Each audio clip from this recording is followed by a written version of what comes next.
কথাটা হচ্ছে মানে আপনি যদি দায় দিতে চান, দায় আমাদের সবাইকে নিতে হবে, দায় আপনাকেও নিতে হবে, আমিও নিব, আওয়ামী লীগও নিবে, প্রত্যেকটা দল নিতে হবে বাংলাদেশে।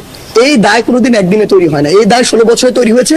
আমরা দেখেছি 16 বছরে পুরো বাংলাদেশের প্রত্যেকটি সেক্টর কিভাবে চুপ ছিল, কিভাবে ক্ষমতার অপব্যবহারের ফলে তারা তাদের জায়গা থেকে তাদের যে ভূমিকাটা পালন করা ছিল কেউ করেনি। এই যে জনবিস্ফোরণটি আপনি দেখছেন যেটি হয়েছে 16 বছর পরে এই জায়গাটিতে দাঁড়িয়ে, এটি ঘটার পরে এখন সবাই সবার জায়গা থেকে যত কিছু বলার বলছে। 16 বছর ধরে যদি এই মানুষগুলো তাদের জায়গা থেকে কথা বলতো, বিষয়টি এ পর্যায়ে কখনো যেত না। যদি দায় নেয় আমাদের সবাইকে দায় নিতে হবে, আমি এটাতে একদম দ্বিমত করবো না এই জায়গা থেকে। কিন্তু আপনি যদি দায় দেন পুরো নির্দিষ্ট একটি গোষ্ঠীকে দিতে পারবেন না। কেন দিতে পারবেন না? কারণ আমরা দেখেছি, আমরা যখন ডিবি হেফাজতে ছিলাম আমাদের সাথে যেগুলো হয়েছে মিডিয়া সেগুলো প্রকাশ করতে পারেনি। কেন? হয়তো এমন হতে পারে করতে দেয়া হয়নি, কিন্তু পারেনি তো, এটাই তো বাস্তবতা।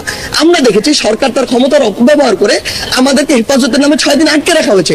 একটা মানুষকে 24 ঘন্টা বেশি জিজ্ঞাসাবাদের জন্য কোনদিন আটকে রাখা যায় না। সেটাতে এই যে একটি প্রেশার ক্রিয়েট করার যতটুকু বিষয় ছিল সেটি করা হয়নি।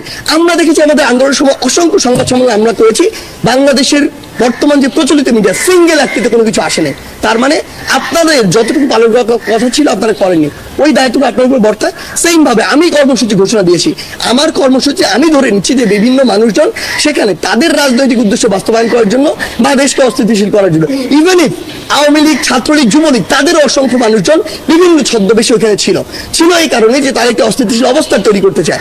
আপনি দেখেছেন এই যে সংখ্যালঘুর বিষয়টা নিয়ে পুরো বাংলাদেশ যখন অস্থিতিশীল হচ্ছিল, আপনি যখন ঘেটে দেখেছেন, রিপোর্টে দেখেছেন যে ওই সময়টি তো তারা ছাত্রলীগ, আওয়ামী লীগ, যুবলীগ নিজেরাই ওই মন্দির ভেঙেছে। আমরা এরকম অসংখ্য রিপোর্ট দেখেছি। যখন পিছনের দিকে গিয়েছি আমরা দেখেছি তারা বিভিন্ন বাড়িতে হামলা করেছে, ভাঙচুর করেছে। রিজন কি? রিজন হচ্ছে তারা একটি অস্থিতিশীল অবস্থা তৈরি করতে চায়। সো আলটিমেটলি এই যে দায় দেওয়ার বিষয়টি আমরা বিশ্বাস করি এই জায়গায় দায়টি আমাদের সবার।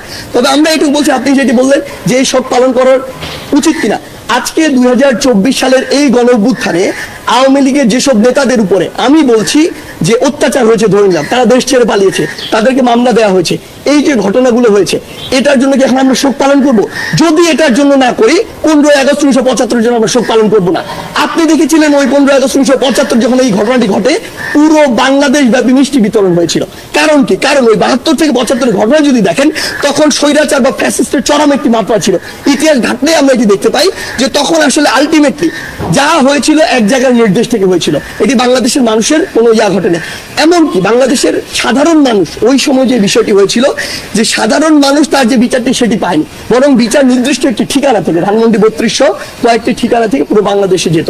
সো ওই সময় সামগ্রিক একটি বিপ্লবের ফল ওটি ছিল। আসলে আপনি যাদেরকে আজকে মানে দোষ দিয়ে ফাঁসিতে ঝুলাচ্ছেন, দেশের বাইরে পাচার করছেন, তাদের সাথে কি হয়েছিল আপনি সেটি কেন বলছেন না? বিগত 16 বছর ধরে আপনি এটি বলেন নাই, কারণ বললে হয় আপনার চাকরি থাকতো না, হয় মিডিয়া থাকতো না। This is the reality. So fact হচ্ছে আলটিমেটলি আপনার পিছনের ঘটনার দিকে যেতে হবে।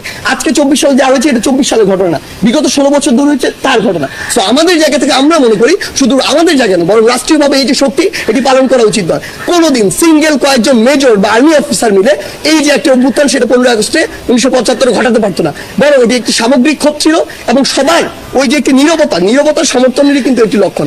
সেই জায়গা থেকে আমরা বিশ্বাস করি যে এই আপনি যে কথাটি বলছেন এটিতে আমরা সমর্থন করি না।